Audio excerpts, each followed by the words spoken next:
My name is Komanduri. I'm a gastroenterologist here at Northwestern University, and I specialize in interventional endoscopy and Barrett's esophagus and esophageal cancer. One of the questions that comes up often is, when should I see a doctor? For the longest time, symptoms like heartburn or even some of these other strange symptoms like a chronic hoarseness or cough are things we just kind of deal with in life and move on.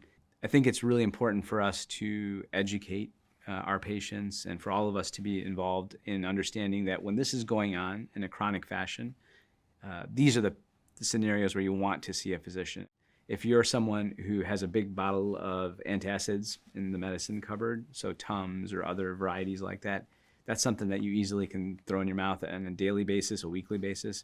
And if you're using that more than once or twice a month or once or twice a week, that's a sign that you have chronic symptoms that have triggered you to actually go seek a medication for, and you absolutely need to see a physician because likely the amount of reflux you have is much greater than that 1 or 2 times you're taking that medication.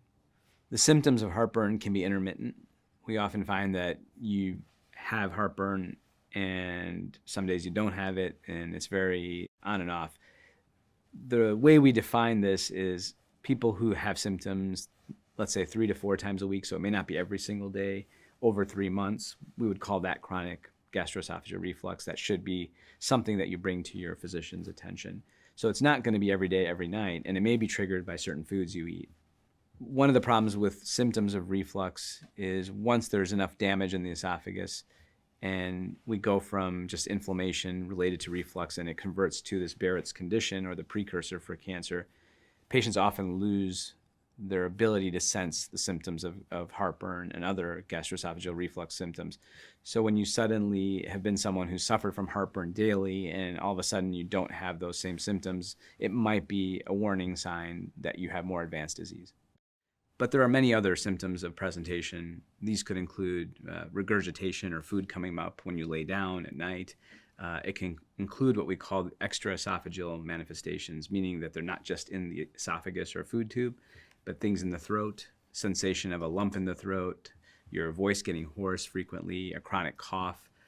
Oftentimes it can even be aspiration or food contents when you're laying flat that go into the lungs, and some patients can have frequent pneumonia or bronchitis or other irritation.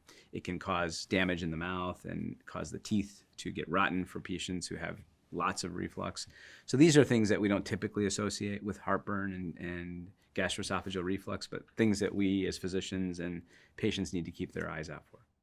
There are other risk factors that we are starting to focus on, and this includes things such as family history. So what's in your genes? Does anyone in your family ever have conditions like Barrett's esophagus or esophageal cancer? Are you a smoker? Smoking is a huge risk factor for any type of esophageal cancer. And finally, perhaps one of the biggest is obesity, or how much you weigh. And sometimes people who are overweight not only have chronic reflux, but are at a much higher risk of esophageal cancer.